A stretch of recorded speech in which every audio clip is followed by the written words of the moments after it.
Hey everybody, I'm back. I was going to say we're back, but Raphael is not here yet.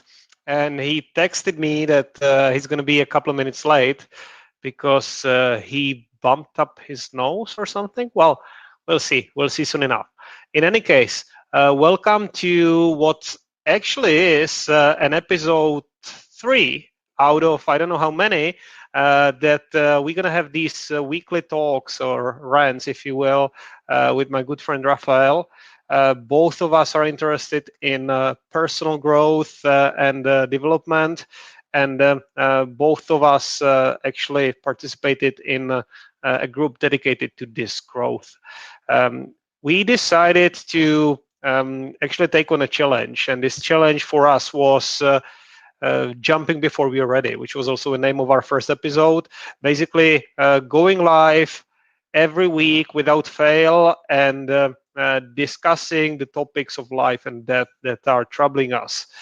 And today, we have a team set that is revolving around imposter syndrome, about the inner critic that sits right here and talks and talks and talks quite often very loudly, and it wouldn't shut up. And it's the voice that often kind of prevents you from accomplishing your goals, from accomplishing what you set for yourself as a mission.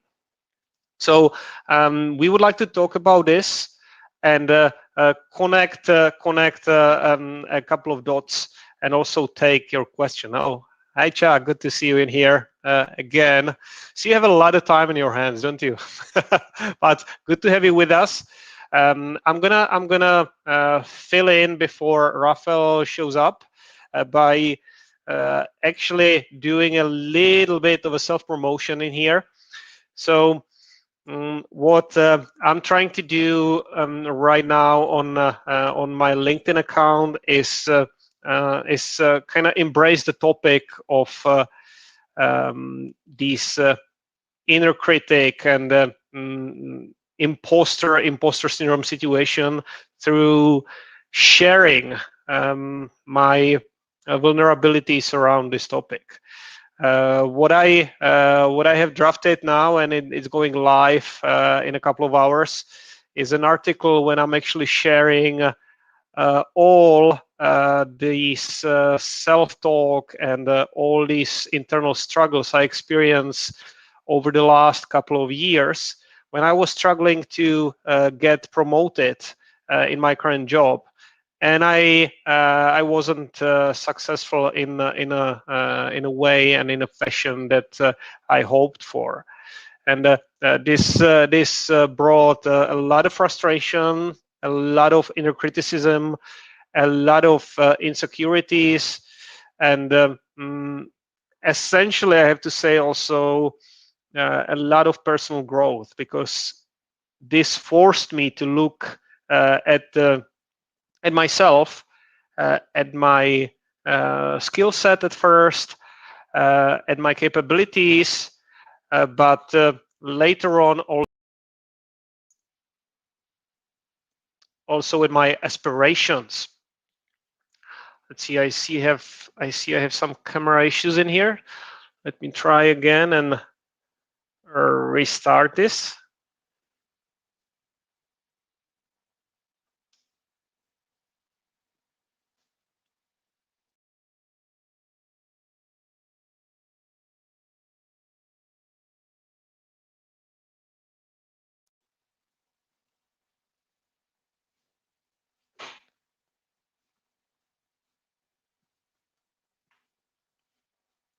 Okay, I see. I may go for a backup video, and this is also the issue with live streaming, of course. So sometimes the technology fails, and if that happens, well, we got to be ready and play the ball regardless. So what I'm normally doing, or what I was doing in the past, was choosing to hide. So when I was exposed to a situation when something didn't work or didn't work smoothly, I would just shut down, and I would hide from the view. but I'm not going to do it today. I'm just going to fix the issue as we go and continue the talk.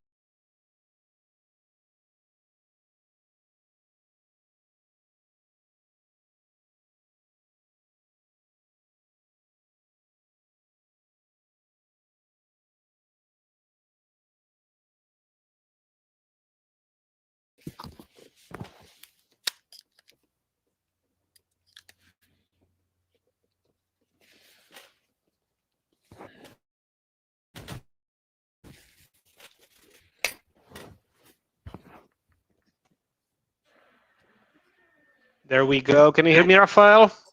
I can hear you. Can you hear me? Okay, I'm having a little audio issues. But, audio. Let me fix that. How about now? This is the funny thing. I was just talking about it, and I have the microphone set. I just need to decide where to go with my speakers.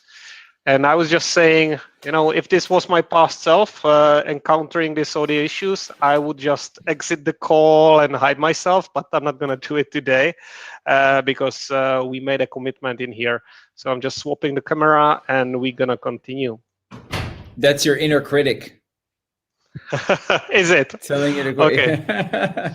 Very good. Good to have you with us. I just kind of set the stage for you, saying that you bumped your nose and you might have some health challenges in there, but it's not really the case. You look brilliant. So what's up with you? What happened? I honestly don't know. I didn't bump my nose. I have some kind of bump on my nose. It decided to start bleeding yesterday, and I don't know. And my inner critic said, you can't go on this live stream like this. And, ran off a bunch of excuses of why I should. I'll just text Alesh. Sorry, dude, I can't make it. You can't show up like this. This is an issue. But hey, here I am. As they say, warts and all. Awesome. So I just engaged a backup camera. I'm going to try to swap it for the main one. But as you can see, I'm back in my home office. So this is one of the situations when too much technology, too many options kind of distract me from the mission. And it's exactly what's happening to me right now, my friend, because I just shared with the audience in here that I have an article in production about my inner critic and about judging myself and comparing myself with others and with impossible benchmarks. And of course, I couldn't do anything better than in the middle of it, start Googling how the best possible articles on LinkedIn should look like. So now I'm judging the article rather than pressing the publish button. So I'm very happy I pressed the button today for the two of us, and I have you here to talk me out of it or into it. Yeah, well, I'll do what I can, do my best. So the inner critic has been very active, I think, for both of us. Absolutely. over the last week. And I guess we were on the same page. We didn't really have a topic for the call until yesterday. Oh yeah. Yeah, but I think we were kind of going along the same lines.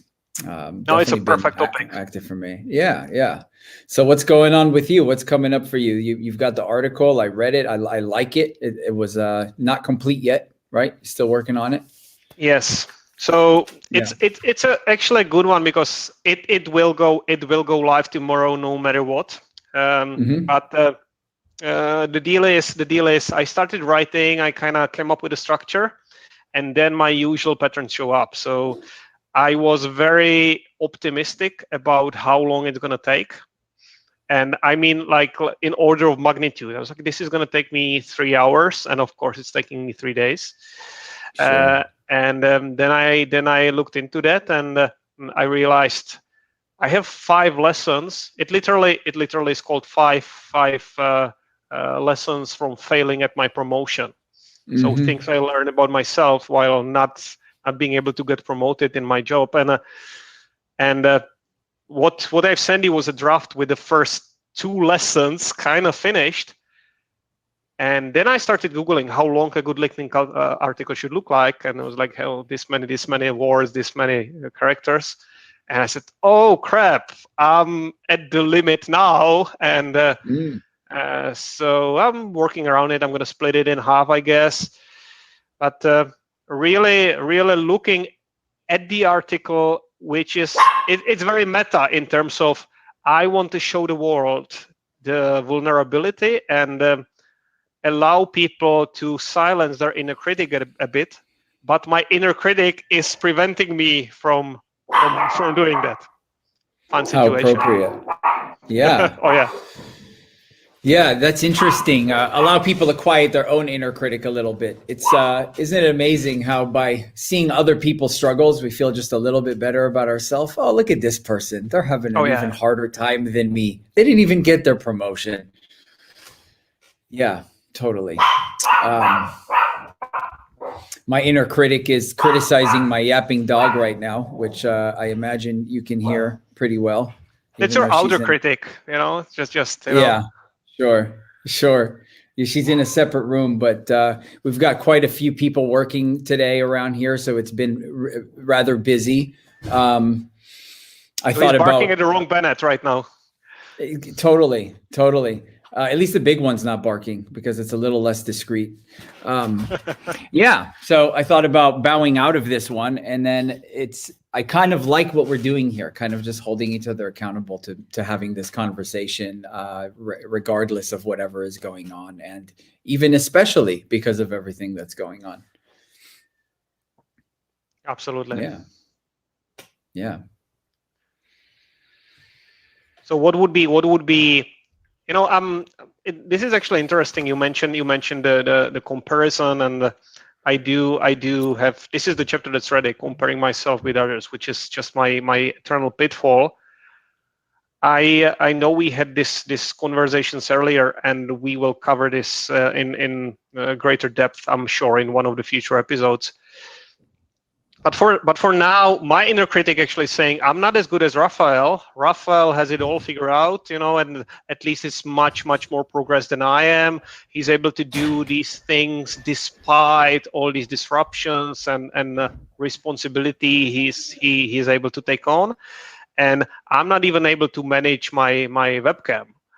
So, would you call this an inner critic, or is that something else than that? Is there another one other than our inner critic? I mean, there's that voice. I would say, I was thinking about this a little earlier, and I think becoming identified with the content is where the issue comes in. Like, it's very natural to have this inner critic, and to, I would say if you're becoming identified with this, you're likely lost in thought, which is the way the majority of people spend the majority of their time. So very much a normal default way to operate, right? There is an option with training our mind where we can notice this coming up and go, this is a thought. I'm lost in thought. And I don't have to identify with the content of this. I can recognize it. I can even use it to my advantage and recognize that, this is something that's absolutely natural to come up. And there's an option to proceed despite of it. Yeah. No, it's that's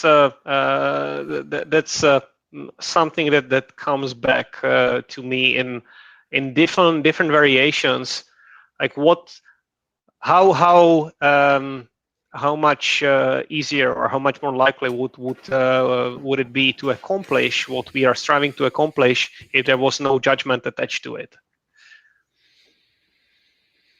Yeah, that's an interesting question. I think there's always judgment attached to it. We judge ourselves, we judge others, or we like to say that we don't judge in this way or that way. I certainly do. And I don't necessarily think that that's the issue.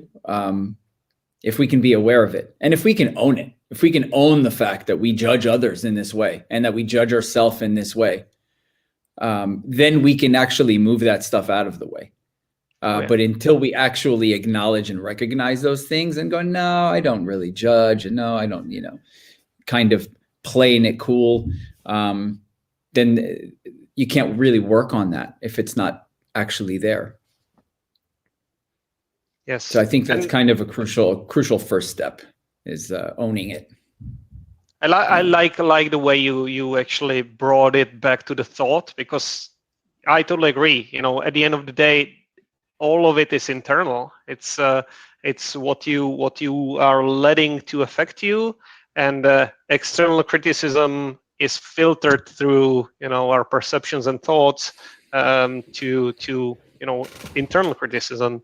And there are people who are completely oblivious or immune, even to their detriment, to any external feedback. But also today we are talking more about those of us, and I'm definitely guilty, who are too sensitive, maybe, and I'm letting everything to get to me, and trying to kind of see how do I clean up my own mess first, and then I see mess everywhere. Yeah, well, there certainly is mess everywhere right now and always. And yeah, I think the chatter can be kind of incessant. And, we're constantly throwing experience after experience into that well of consciousness, if you will. And I think a lot of that is because we have such a difficult time just being with ourselves. How often or what percentage of people sit quietly with themselves without a video on or music on or a book or, a tab open, and just sit with themselves in their own experience. I think most of us can't stand to be with ourselves, and we're constantly trying to fill that with something. Sam Harris put it so beautifully. He said that we're throwing experiences into the well of consciousness, and that the act of meditation is diving into that well yourself, essentially, into the depths. So I found that analogy kind of useful. And again, it's one of those things where we can understand it on an intellectual level, but accessing it when it's useful to us can be a real challenge. And that's why I think consistency with practice is very helpful. When it comes to this, for me, I felt like the vast majority of my life, and till this very day, the internal chatter is pretty incessant. It's relentless. Often it won't stop until you feel very small. And I would say that the mindfulness practice has had the most significant change on changing my relationship to that. It's a little bit less frequent than it was, and I feel like is becoming even more so. But that, I think the key is in the way we relate to it. So, this idea that we're going to stop the flow of thoughts is crazy, and I would argue not even desirable, right? This is very much natural. This is the way our mind works, and we continue to come up with thoughts, and thoughts are where our ideas and creative projects are born from. And so they can be very useful and are essential in this way. At the same time, they stop us from doing a lot of things we'd like to do, and convince us that we aren't capable of it, and maybe we aren't. But it can often prevent people from taking a step at all, right? I know that's certainly been true for me in the past. And I guess the word is for the incessant kind of replaying things in your mind can be like a ruminating, and that's the difference between like useful and not so useful ways of dealing with this. If you're becoming identified with every thought that comes up, that's likely not serving you. That's likely not of any use to you. In fact, it's going to keep you in this kind of pattern, in this loop, and from not doing anything. And I think we talked about this in a previous episode. There is a way to work with that kind of the more negative stuff that comes up. One of the Stoic meditations is visualizing the worst outcome for yourself and meditating on that, not in a kind of wallowing sense, but in a way of preparing yourself for that worst outcome should it come. To say like, okay, I've played this out in my mind, didn't get the promotion, my girlfriend's going to break up with me, I'm going to lose everything I love. Can I handle that? Like, can I get back up and continue? So there's a way in which we can work with these negative emotions in a conscious way, and use them to our advantage in that way, as a way to come to terms with, yes, this is a possibility that the worst case scenario could happen. And I think the absolute worst case scenario is not making any forward momentum, or not being willing to take any risks, and letting that kind of self-criticism stop us. Mm-hmm. Oh, absolutely. I have a few things I wanted to mention before, but you kind of brought back a memory for me, which would be interesting, I guess, also for you. There's a political philosopher I used to like a lot. His name was Robert Nozick. I don't know if that rings a bell at all, but he proposed, and I'm now talking about your concept of the greatest fear of not progressing at all. That's the worst case. What Robert Nozick proposed was a thought experiment. Imagine you would be able to get hooked up to a machine that would simulate all the experiences. Basically, a Matrix movie idea, and you would know these experiences are fake, and you would know that whatever you do would not have any effect in the real world, but you would be happy. It's funny, he wrote a book in, I think he published in 1974, so way before Matrix movie. The funny thing is, I used to work as a teacher, and I proposed this experiment to students. It is standardly used with people as a dilemma. Would you have yourself hooked up to such a machine if you had the choice? And although most people say we want to have pleasant experiences, we want to hear we don't want to hear the bad voices, we don't want to have hard time or anything, those same people in their majority would refuse. We do, in our heart of hearts, we want to feel that our actions matter, that our actions have consequences. Yeah.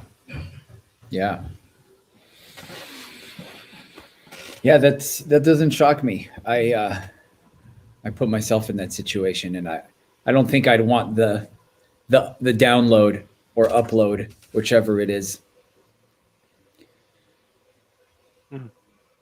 Yeah, there's a few streams in there. So what I put in the chat right now is I know you brought that idea in there. This is a book that you recommended me to read, and it was amazing. I really loved that. There's link to my highlights from this book for whoever is interested, and that goes back to what you said about the thought. So the first step for me was the quieting down my mind, as you suggested, and kind of realizing that I am not equivalent of my thoughts. I am not the equivalent of the inner critic. So there's this voice saying, how I'm not coping, how I'm not managing, judging everything. Well, it's not always negative, but for the most part it is. But whatever it says, it's not an equivalent of myself. It's a thought, and the thought is separate from self and should be treated as such. Yeah, I agree with that completely, and I would even go further and say you are not your thoughts, and you are also not your body, right? Your body is this kind of this meat suit, if you will, that you're living in and occupying. And for me, I found this is why physical conditioning is so important, because I'm aware of the experience of my body. And so if I'm feeling kind of lethargic, sluggish, unhealthy, if I ate something terrible, this is my experience. I become like hyper aware of that. And then that inner critic becomes like very loud, and it feels like it's very much a somatic experience, but it's like a nagging feeling in my body that says like, do something about this. This isn't good. This isn't right. And that is what fuels me into action for doing something physical. So, that's how I'm kind of working with taking what I would view as a kind of unpleasant, I won't call it a negative experience, but it's an unpleasant experience, and kind of using that to get into some kind of positive action.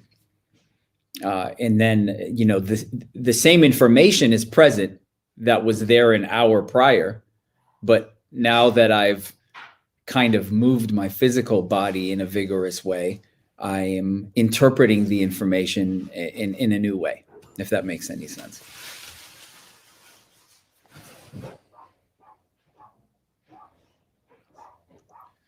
Oh, it absolutely does. I'm just trying to move my physical body to a more comfortable position in here, and what I experience, and as you said, you know, I do experience it time and time again, how the perception really is relative. So it's physical movement, it's a lot of other things. It's fresh air, just, you know, opening up of the window. It's not just circulation. It really changes the way you perceive and you think. Music is a big thing for me. For me, that's an energizer. I just, if I need to immediately change the way I relate to myself, I just you know, blast some music and it works immediately. So Yeah. that gives you a perspective on how quote unquote objective this inner critic actually is. You can see it differently in a minute. Absolutely. Absolutely. So yeah, you pointed out music, movement. We should definitely emphasize breath. Breath comes first, even before the movement. Kind of often, if you recognize that you're totally lost in thought, you know, maybe you're just totally swept up, identified with some experience you're having. If you pay attention, you might notice that you're breathing in a very shallow way. Like you're completely disconnected from your body. You're shallow breathing, you're lost in thought, and it's normal. And there's a way in which we can completely pierce through that experience by very simply shifting our posture, beginning to deepen our breath, beginning to shake, beginning to move. Like you said, music. I think that's a wonderful way to, you know, kind of change gears completely. Fresh air, go outside, whatever it is. And some of the work that we've been doing emphasizes kind of sitting and being with that. And this is something I'm interested in because it gets tricky, you know, like I don't believe that moving through something is necessarily trying to bypass it or refusing to be with it. There's a certain level of acceptance of like, am I willing to be with the shittiness or the negative thing that I'm feeling? Am I trying to run from it or hide from it? But often, for me at least, I feel that whatever kind of thing I'm feeling is often the result of I like some kind of stagnant energy. I may be procrastinating on something that I know I should be doing, some kind of inaction. And I've noticed like a direct link for me in my overall mood and my screen time. So last week, my screen time was up 20%. I was kind of caught up in the news with some of the, you know, global tragedies that are going on right now. And I absolutely noticed an effect on my mood just from kind of getting sucked into this world and spending more of my time in sedentary positions, sitting, looking at a screen. And I was able to recognize that and kind of shift out of it. So sometimes sitting with the shitty feeling is not really the best the best solution. And there's a way in which we can accept that, okay, this is how I'm feeling, and I'm going to choose to work with it in a productive way. Yeah, this is a very very good distinctions in here, and I'd like to explore this a little bit more, because let's say on one hand, as you said, sitting with it, kind of bringing attention to it. I like the analogy of kind of moving into the thought, moving into the fear, getting closer to it. There's this. I don't do martial arts, but I kind of like the analogy of some martial arts that actually make you to move into the punch, because it has less energy if you are closer to the person attacking you. It doesn't have that much momentum. That's how it often feels when for me when I'm kind of moving closer to the fear. Like There's this someone, the monster in the closet. You go there, the closer you go, the closer you are to the discovery that there's nothing there actually. Yeah, I like that analogy of, like you said, martial arts, using the strength and momentum of your opponent against them, essentially. And yeah, you can certainly do that with your own monsters, as you called it. But it seems that's the thing. So this is less natural for us to do. I think I've read several times. It's pretty given now that there's plenty of distractions. We don't have time to sit with ourselves, as you said. Someone phrased it nicely that boredom disappeared from the world. Like when I was little, till mid-90s, they were not even cell phones were around so much. So all you had to do if you were queuing or waiting at a bus stop, either you had a physical newspaper with you or you had nothing and you were just bored, in a waiting room at a dentist or something. Dentist waiting room is a cool one. You can face your fear and be bored at the same time, I guess. But now we don't have that. And it is way more natural for us to use, as you said, to fill ourselves with impressions and distractions. And I believe it's more natural for us when we are facing fear to go, rather than with the first strategy, sit, quiet down and look at it, to the second strategy, open the window, move, go running, do something, fill the space with this movement, fill it with music, fill it with fresh air. Where would you suggest, or how are you relating to that? When do you use the first strategy to sit with it? Mm-hmm. When do you use the second? This is an interesting question. So one of the, I work with various YouTube trainers. I get a lot of my kind of training knowledge through that platform because I live in a rural area. I can't really access a gym very easily. I'm an hour from any of that. And one of my favorite teachers, who's Mark Wildman, check him out, had a really interesting clip about why he does not meditate. And this is someone who is, in excellent physical shape, and he works with a lot of high-end clients, training them. His argument against at least sitting meditation was that in our modern lives, we're just not moving enough. And he kind of was referring to when meditation was necessary, for example, for those that were practicing Kung Fu all day, that were in a constant state of motion and extreme training, that it was this necessary practice of getting them to quiet and stillness. But his argument was that in our modern life, where we're sitting on our ass a lot of the day anyway, that if you're not getting a healthy dose of movement and challenging your body, then that's probably not the best way for you to go. Now, this is just one person's opinion, but I found it quite compelling. And it makes sense to me. So if you're holding all this energy throughout the day, if you're sitting in an office all day, it's very hard to then go and sit without any distractions and just sit and notice, because you're going to notice a lot of shit in your body, man. You're going to notice crunchiness. You're going to notice tension and pain. And some practices say that is exactly what you should be sitting with. You should sit, this idea of impermanence, and the pain will come and the pain will go. And those who have done like a long 10-day Vipassana retreat will know that exercise is prohibited during these retreats, which has always been a turnoff for me and why I have yet to kind of go that route. And I don't think I will.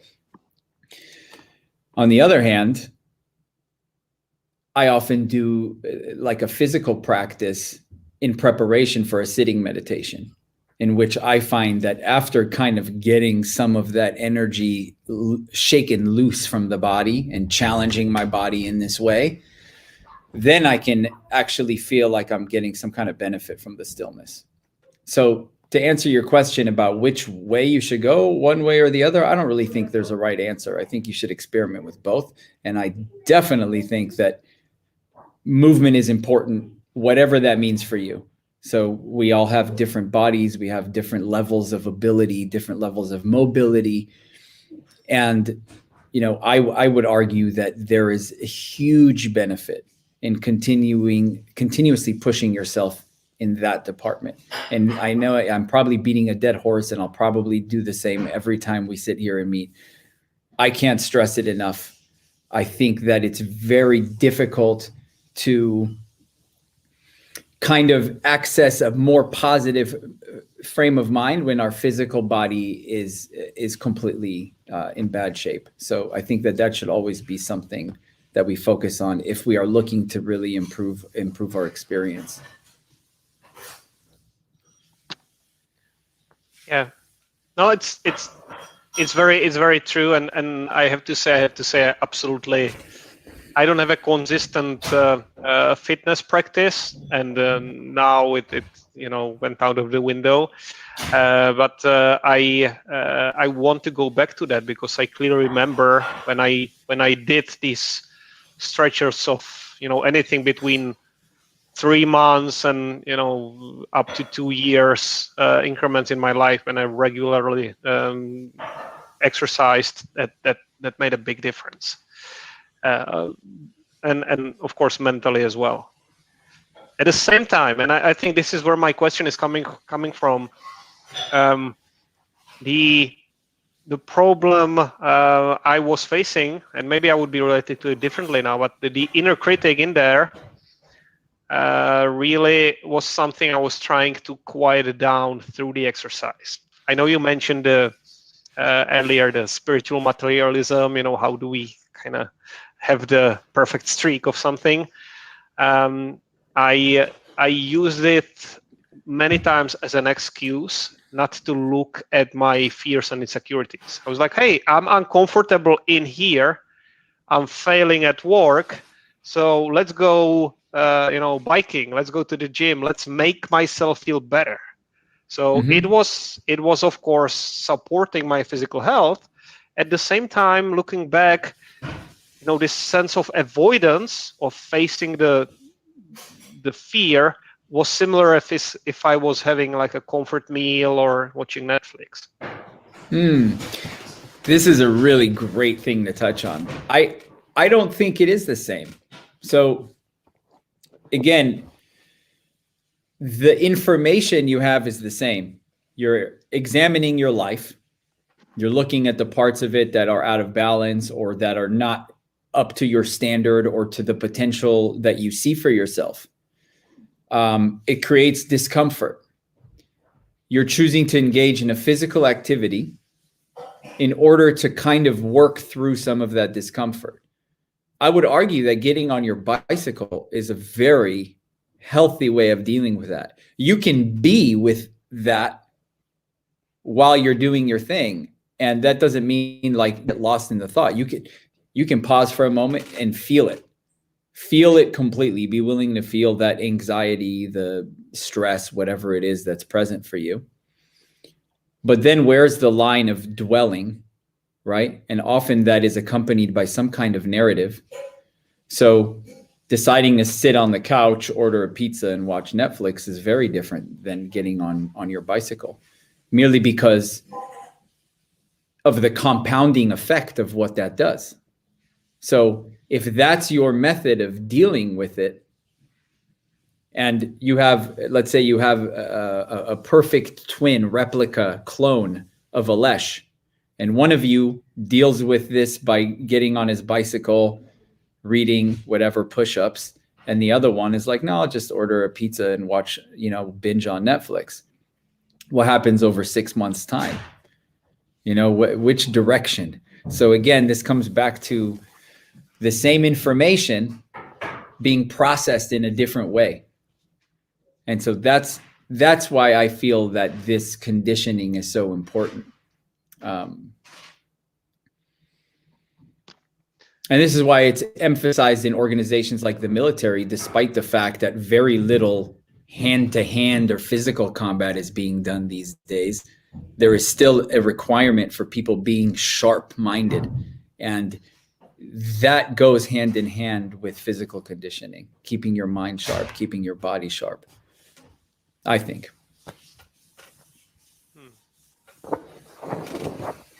I'm trying to kind of think about if there is,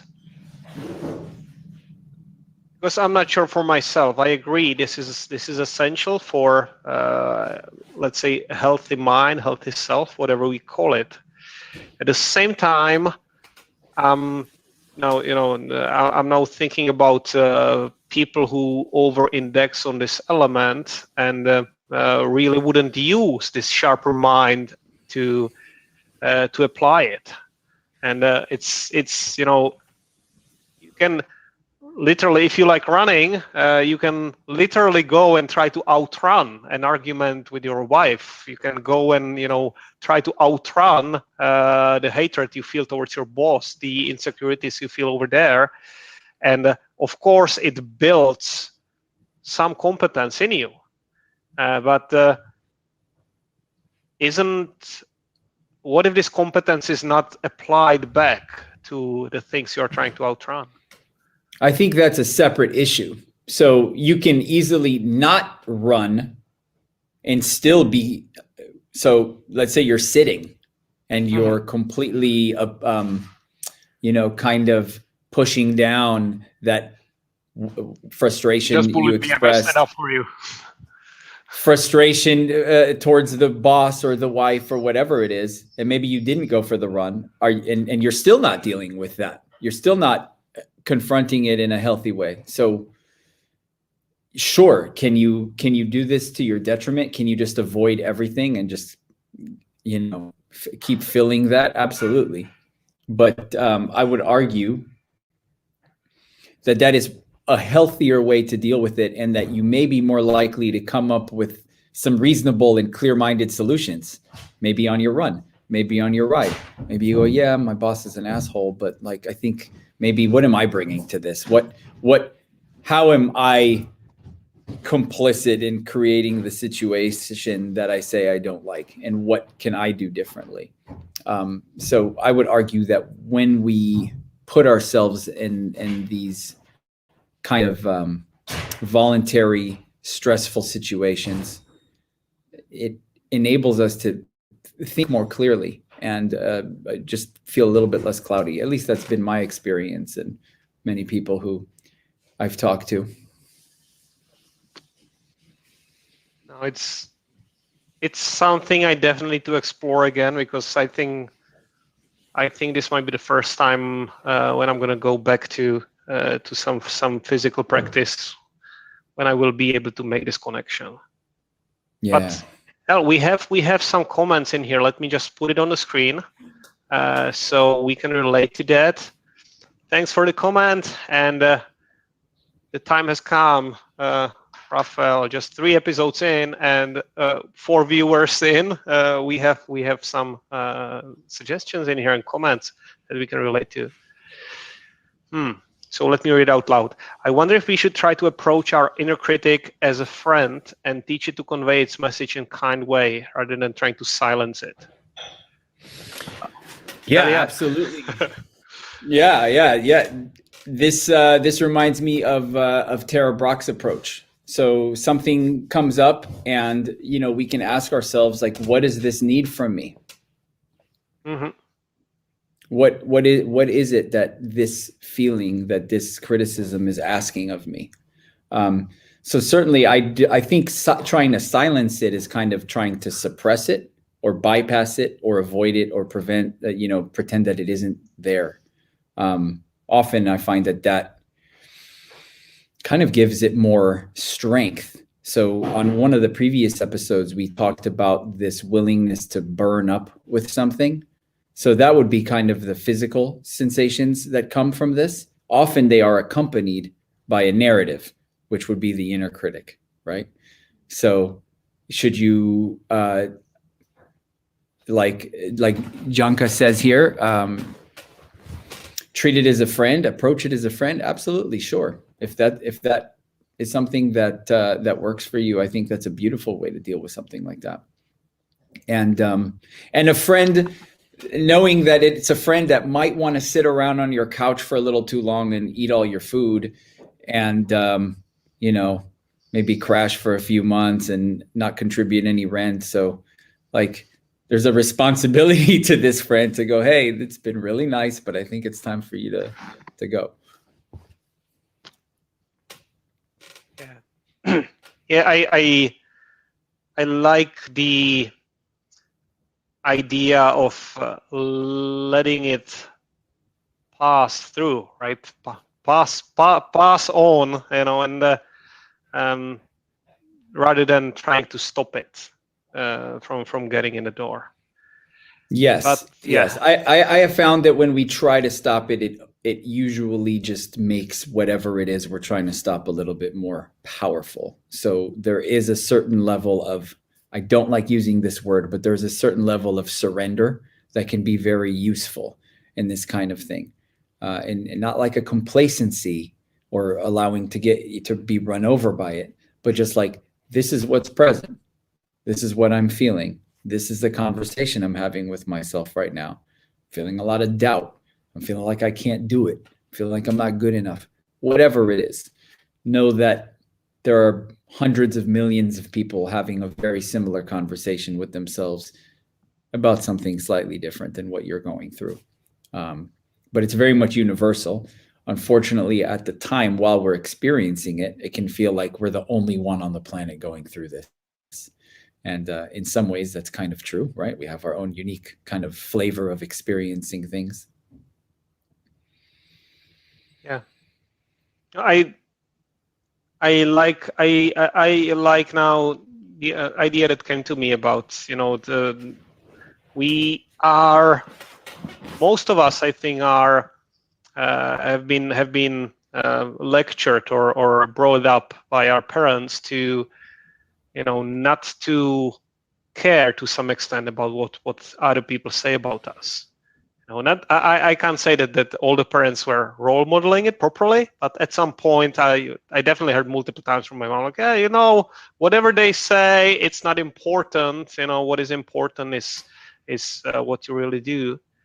And it brought back to my mind and a quote attributed to one other famous philosopher, Immanuel Kant.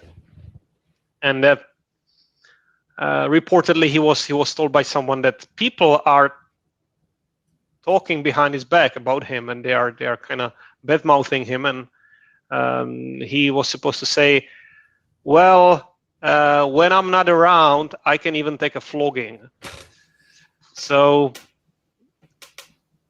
I kind of like this anecdote, but I'm also thinking maybe this could be brought to the internal relationship to the thought.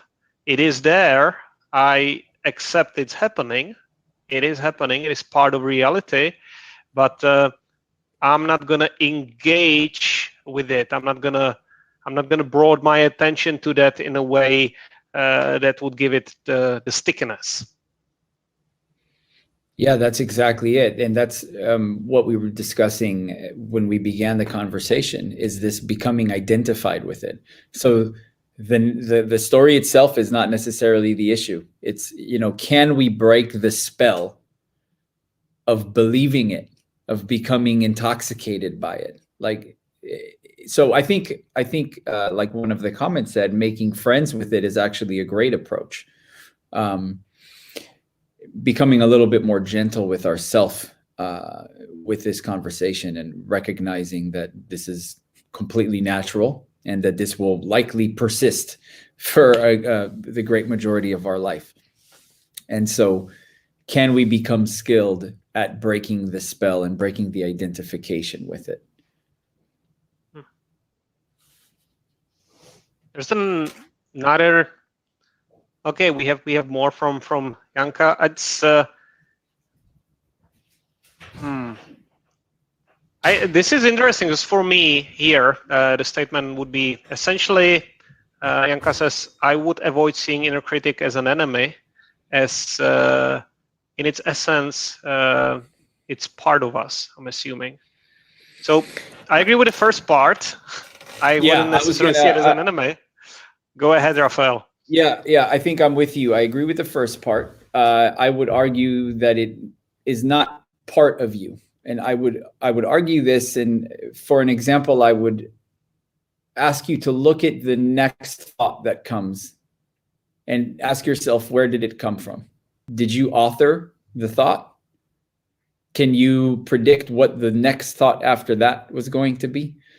You know, our thoughts are kind of a product of the many years of conditioning, the experiences we've had and books we've read and shows we've watched and things. And this kind of can get tied into the argument of, is there even free will, or is it just kind of randomness plus determinism? And so if you're not authoring your thoughts and they're just arising, can you say that they are a part of you, or are you just the one who is recognizing them and noticing them? I would suggest becoming more curious about that, the one that you call I, the one that you recognize, the one who's recognizing these thoughts arising in the first place. Oh yeah, now you know I like it, Raphael. Like you go deep immediately. Let's not go to all the way to annihilation today. Okay, no, we'll keep a little bit of ego going. Yeah, but let's. It resonates with me a lot. I try to use a different term for that I think would be more relatable for me earlier and even now. So I'm thinking about it more as an unreliable narrator. You know, if you read a book, a fiction, and there's, I love that.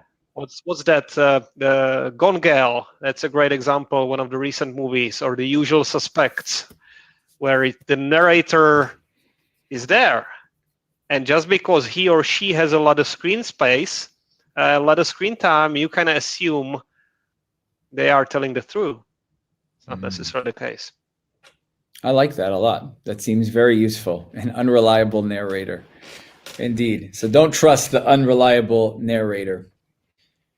There's a cool thing here with the inner critics that relates to what the famous psychologist Martin Seligman calls, I believe, innate optimism, or innate level of optimism.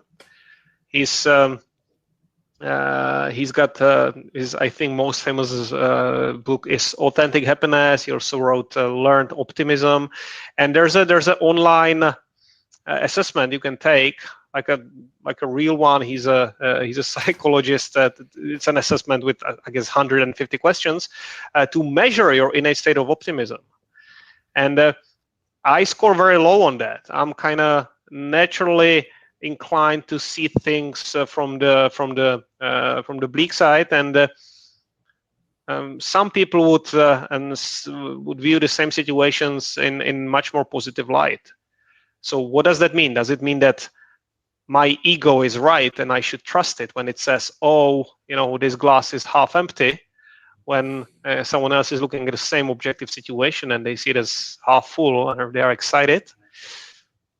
You know, should optimists trust themselves and pessimists not? How would I work with that if I really believed everything that happens here? I think that would be the first issue, is believing I think that we should all distrust that narrator. We all have an unreliable narrator a lot of the time, and sometimes it's useful. You know, keeps us out of danger, keeps us from, you know,